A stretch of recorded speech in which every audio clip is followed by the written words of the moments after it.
Good morning my dear students. हम लोग पढ़ रहे थे बादल राग। संदर्भ इसका जो होगा वह संदर्भ प्रस्तुत पद्यांश हमारी पाठ्य पुस्तक आरोह भाग 2 के बादल राग नामक पाठ से लिया गया है और प्रस्तुत कविता निराला जी की प्रसिद्ध कविता परिमल से उद्धृत है।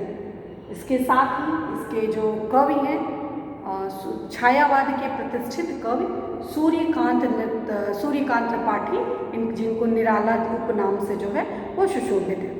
अब बारी आती है प्रसंग। सबसे पहले हम पद मुक्तक पढ़ते हैं। कौन सा मुक्तक आज हमको पढ़ना है? रोग शोक में भी हंसता है। हमारा मुक्तक है आज का, रोग शोक में भी हंसता है शैशव का सुकुमार शरीर। रोग शोक में भी हंसता है शैशव का सुकुमार शरीर। रुद्र कोश है, रुद्र कोश है, क्षुब्ध तोष है। अंगना अंक से लिपटे भी आतंक अंक पर काप रहे हैं। घनी वज्र गर्जन से बादल त्रस्त नयन मुख ढाप रहे हैं। तो प्रसंग जैसे कि आप लोगों ने पढ़ चुके हैं आप लोग, तो प्रसंग आपका पूर्ववत हो जाएगा और संदर्भ आपका पूर्ववत हो जाएगा। प्रसंग में आप लिखेंगे कि प्रस्तुत पद में, प्रस्तुत मुक्तक में कवि हमें बताते हैं कि जो लोग गरीब हैं, किसान हैं, शोषित हैं, वो लोग हर विपत्ति को, परेशानी को बड़ी ही सहजता के साथ झेल लेते हैं। और इसके ठीक विपरीत जो धनाढ्य है, संपत्ति वाले हैं, ऐश्वर्य है वाले हैं, वो हर सुख सुविधा होने के बाद भी वो भयभीत हैं और डरे हुए हैं।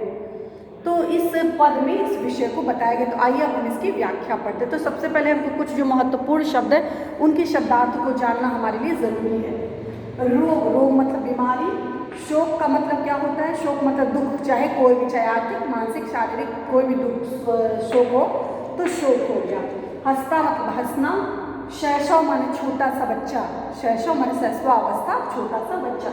सुकुमार, सु उपसर्ग है, कुमार माने छोटा बच्चा जो होता है, जो जिसका शरीर क्या होता है? कोमल होता है। सुकुमार कोमल, कोमल शरीर वाला, सुकुमार शरीर। रुद्र, रुद्र का मतलब होता है बंद, कोई भी चीज बंद कर दीजिए, रुद्र। कोश मतलब आगार या खजाना, तो रुद्र मतलब बंद, कोश माने खजाना, तो जिनका खजाना जो है बंद है। क्षुब्ध, क्षुब्ध माने दुखी, अफसोस करना। तोष मतलब संतोष, कि संतोष नहीं है, फिर भी दुखी है, उनको संतोष नहीं है। अंगना, अंगना मतलब पत्नी, अंक मतलब गोद, गोद या शरीर, तो पत्नी का अंग, अंगना, अंगना, अंगना जो होता है वो पत्नी का पर्यायवाची होता है।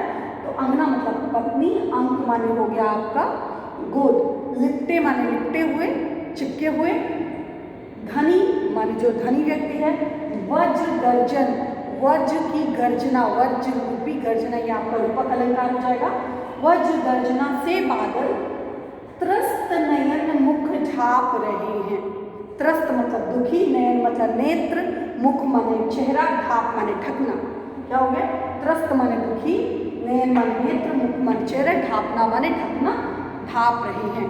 तो प्रस्तुत पद में, प्रस्तुत जो मुक्तक है उसमें सूर्यकांत त्रिपाठी निराला जी कहते हैं कि जो व्यक्ति ऑलरेडी जो है पहले से ही किसान, जो पूंजीपतियों द्वारा, धनाढ्यों द्वारा, साहूकारों द्वारा जो है ऑलरेडी सताया गया है, उसके ऊपर लाख दुख हैं, बहुत ज़्यादा उसके जीवन में ऑलरेडी दुख है, लेकिन फिर भी उसके चेहरे पर प्रसन्नता है और वह बड़ी से बड़ी बीमारी, बड़ी से बड़ी समस्या, बड़ी से बड़ी आर्थिक तंगी को वो बड़ी ही सहजता के साथ सॉल्व कर लेता है, हल कर लेता है। और ठीक इसके विपरीत धनाढ्य लोग जो हैं हर सुख सुविधा होने के बावजूद भी अभावग्रस्त रहते हैं, परेशान रहते हैं, उनकी समस्या का कभी समाधान नहीं होता। तो इसी बात को पद के माध्यम से कवि ने बताने का प्रयास किया है। रोग शोक, रोग हो या शोक हो, बताते जो किसान का बच्चा है, किसान है, शोषित है, मजदूर है, तकलीफ में है जो व्यक्ति, किसान का बेटा है, मजदूर है, तो जो भी अभावग्रस्त लोग हैं, जो भी गरीब लोग हैं, मजदूर लोग हैं, ऐसे लोग रोग से ग्रसित होने पर भी, बीमार होने पर भी क्या होता है कि जो जो सुकुमार लोग होते हैं, जिनके पास बहुत सारा पैसा होता है, धनाढ्य होते हैं, तो उनके लिए छोटी सी बीमारी भी बहुत बड़ी हो जाती है, और जो गरीब होते हैं उनको बड़ी सी बीमारी उनके लिए बहुत छोटी सी हो जाती है। तो उसी बात को कवि ने अपने शब्दों में बताने का प्रयास किया है कि रोग मतलब बीमारी, शोक माने दुख, किसान के ऊपर जो जिनकी स्थिति दयनीय है, कमज़ोर है, चाहे आर्थिक रूप से परेशान है, मजदूर है, जो जिसको किसी कोई और सहायता करने वाला नहीं है, तो ऐसे सभी लोग, ऐसे मजदूर तबका, गरीब लोग, किसान लोग, ऐसे सभी लोग, चाहे वो बीमार की अवस्था में हो, बीमारी में हो पड़े हो, या फिर शोक या किसी बात को लेकर के संतप्त हो या दुखी हो, कोई भी स्थिति हो, दोनों परिस्थितियों में वो हमेशा हंसते रहते हैं। जो गरीब, किसान, मजदूर है, वो हर परिस्थिति में, चाहे परिस्थिति विपरीत हो, चाहे परिस्थिति अनुकूल हो, वो हर परिस्थिति में क्या है, हंसता रहता है, क्योंकि उसने अपने आप को समय के अनुसार, परिस्थिति के अनुसार अपने आप को समायोजित कर लिया, एडजस्ट कर लिया है।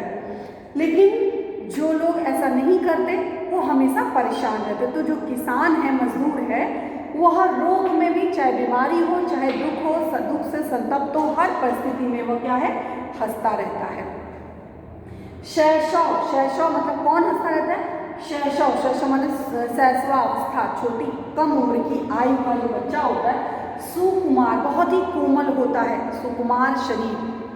जो शैशवावस्था, जो किसान का जो बच्चा होता है, मजदूर का जो बच्चा होता है, वो हर विषम से विषम परिस्थिति को सहने के लिए, विषम से विषम परिस्थिति को झेलने के लिए वो पूरी तरह से क्या होता है, तैयार रहता है और हर परिस्थिति में हंसता रहता है। शैशव का सुकुमार शरीर, जो शैशवावस्था यानी छोटी कम सुकोमल जो आयु होती है, शैशवावस्था का जो छोटा सा बच्चा है, वो हर परिस्थिति में उसका शरीर क्या है, सुकुमार, सु माने बहुत ही सुंदर, कुमार माने छोटा बच्चा, शरीर माने शरीर, तो बहुत ही सुकोमल शरीर, बहुत ही कोमल शरीर जो है, शैशवावस्था का जो बहुत ही कोमल शरीर है, ऐसे छोटे छोटे बच्चे, किसानों के बच्चे, मजदूरों के बच्चे, वो विभिन्न परिस्थिति में, चाहे वो रोग की दशा हो, चाहे शोक की दशा हो, हर परिस्थिति में हंसते रहते हैं, प्रसन्नचित रहते हैं, हर विपत्ति से विपत्ति को सहने के लिए तैयार होते हैं। और दूसरी तरफ जो ऐश्वर्य वाले हैं, ऐश्वर्यशाली लोग हैं, धनाढ्य लोग हैं, पूंजीपति लोग हैं, रुद्र मतलब बंद है, कोई भी चीज़ बंद करके रखी है, क्या है, कोष माने खजाना, इतना ढेर सारा गरीबों का खून चूस करके, गरीबों का शोषण करके, मजदूरों को परेशान करके, उन लोगों का खून चूस करके ढेर सारा कोष माने खजाना, पैसा जमा कर लिया है, और उस कोष पर, उस खजाने पर कुंडली मार करके बैठे हुए हैं, यानी बंद करके बैठे हुए, ना किसी को दान करना है, ना किसी की मदद करना है, ना किसी तरह से हेल्प करने के लिए तैयार रहना, और ना ही किसी को कुछ भला करना है, कुछ भी नहीं करना है, क्या है, बंद करके, खजाना जो है बंद करके बैठे, और इसी में संतोष है कि हमारे पास इतना ढेर सारा जो है वो खजाना है। तो रुद्र माने बंद है, कोष माने खजाना, इनका खजाना बंद है, और क्षुब्ध, फिर भी खजाना उनके पास, पैसा बहुत है, संपत्ति बहुत, अकूत संपत्ति है, ढेर सारी संपत्ति है, उसके बावजूद भी क्या, क्षुब्ध, बहुत ही दुखी हैं, क्या है, बहुत ही दुखी हैं। तोष माने संतोष की वृद्धि, इतना होने के बाद में भी इन लोगों को संतोष की अनुभूति नहीं है, क्या है, जब आवे संतोष धन, सब धन धूरी समान, तो जब व्यक्ति को संतोष मिल जाता है तो और सब किसी चीज़ की आवश्यकता नहीं होती। तो इनके पास अकूत संपत्ति है, ढेर सारी संपत्ति है, फिर भी इनके अंदर क्या, संतोष का भाव नहीं है, किसी तरह का उनको संतोष नहीं है, उनको और चाहिए कि जो आकांक्षा है, मृग तृष्णा है, वो कभी समाप्त होने वाली नहीं है। तो ऐसे लोग क्या है, ऐसे लोग, अभी बादल जो है क्रांति के रूप में आया है, बादल जो है, आकाश में काले काले बादल लगे हुए हैं, वज्र के समान गर्जना तर्जना हो रही है, बिजली तड़क रही है, बिजली चमक रही है। अब एक तो ये रूप, और दूसरा रूप बादल प्रतीकात्मक रूप से जो है, बादल जो है क्रांति का दूत बनकर, क्रांति लाने के लिए जो उनकी स्थापित व्यवस्था है, उस स्थापित व्यवस्था को मिटाने के लिए बादल जो है वो बादल क्रांति के दूत के रूप में वो दिखाई दे रहा है। तो ऐसे समय में जो उनकी संपत्ति पहले ही संतोष नहीं है कि इतना होने के बावजूद भी उनको डर है कि उनका सब कुछ समाप्त हो जाएगा, इस बात में पहले ही दुखी है, और उनको किसी तरह का संतोष नहीं है, और चाहिए की आकांक्षा पहले ही है। और ऐसे समय में जो उनके पास जो है भी वो भी उनसे छिन जाने का उनके ऊपर खतरा जो है वो मंडरा रहा है। उनके ऊपर जो खतरा अभी भी मंडरा रहा है, संकट के बादल जो है, संकट के जो बादल है वो छाए हुए हैं कि कभी भी जो उनकी संपत्ति वो छीन सकती है, नीलाम हो सकती है, या भ्रष्ट हो सकती है, जलमग्न हो सकती है, सराबोर हो सकती है, सब कुछ समाप्त हो सकता है, जल प्लावन हो सकता है। तो ऐसे समय में उनके सिर पर जो खतरा जो है वो मंडरा रहा है। तो वो क्या कर रहे हैं, अंगना, अंगना माने पत्नी, अंक माने पत्नी की गोद में लिपटे हुए भी ऐसे लोग, ऐसे पूंजीपति वर्ग, ऐसे ऐश्वर्यशाली वर्ग, ऐसे धनाढ्य लोग, ढेर सारी संपत्ति होने के बावजूद भी पत्नी के अंक से, पत्नी की गोद में, पत्नी के शरीर से लिपटे होने के बावजूद भी आतंक, आतंक माने भयभीत, आतंकित है, भयभीत है, अंक मन शरीर पर कांप रहे हैं। इतना कुछ होने के बावजूद, पत्नी के अंग से चिपके होने के बावजूद भी उनका जो भय है, उनके मन का जो डर है, संकट के जो बादल हैं, उनके अंदर जो भय की अवस्था है वो समाप्त नहीं हो रही है। वो आतंकित हैं, वह सशंकित हैं। कौन? जो पूंजीपति वर्ग है, धनाढ्य वर्ग है, उसको इस बात का खतरा मंडरा रहा है कि कहीं जो उसका जो संपत्ति है वो छिन न जाए। पहले ही वो दुखी है और ऊपर से उनको अपने संपत्ति के चले जाने का खतरा उनके ऊपर मंडरा रहा है। तो ऐसे समय में पत्नी के सानिध्य में होकर भी, पत्नी के गोद में होकर भी उन्हें जो है उनका जो भय है वो समाप्त नहीं हो पा रहा है। धन भी है, ऐश्वर्य भी है, बल भी है, पत्नी का सहयोग भी है, सब कुछ होने के बावजूद भी जो उनका आतंक है, जो उनका भय है वो समाप्त नहीं हो रहा है। वो क्या कर रहे हैं? थर थर काँप रहे हैं, उनका शरीर जो है काँप रहा है, उनके मन में डर समाया हुआ है कि कहीं हमारा ये सब कुछ बना बनाया जो हमने कितने मजदूरों का, किसानों को खून चूस चूस करके, दूसरों के साथ छल करके, धोखा करके जो बनाया है, ये सब कुछ जो है वो समाप्त होने की कगार पर है। तो ऐसा सोच करके वो पत्नी के सानिध्य में होकर भी, पत्नी से चिपके होने के बावजूद भी उनके मन का जो आतंक है वो समाप्त नहीं हो रहा है। आतंक समाप्त न होने के कारण उनका शरीर जो है वो कांप रहा है, मतलब डर रहे हैं, भयभीत हो रहे हैं। धनी, कौन कांप रहा है? धनी लोग, जो धनिक हैं, ऐश्वर्यशाली लोग हैं, धनाढ्य लोग, जो धनी वर्ग है, वो वज्र गर्जन, जो बादल है, बादल की गर्जना सुनकर, रूपक अलंकार है, बादल की वज्र के समान गर्जना को सुनकर के, बादलों की वज्र के समान हुंकार को सुनकर के, बादलों की वज्र के समान गर्जना को सुनकर के ये बादल से, तो बादल जो है वज्र के समान हुंकार भरता है, बादलों की जो क्रांति के रूप में, क्रांति का दूत बन करके वो आया हुआ है। तो उन बादलों को देख करके जो धनिक वर्ग है वो सशंकित है, आशंकित है, डरा हुआ है, सहमा हुआ है, और उसके डर का समाधान कहीं नहीं है। पैसा भी है उसके पास, धन भी है उसके पास, बल भी है उसके पास, छल भी है उसके पास, परिवार का सहयोग भी है, सानिध्य, फिर भी जो उसका अंदर का जो भय है वो समाप्त नहीं हो रहा है।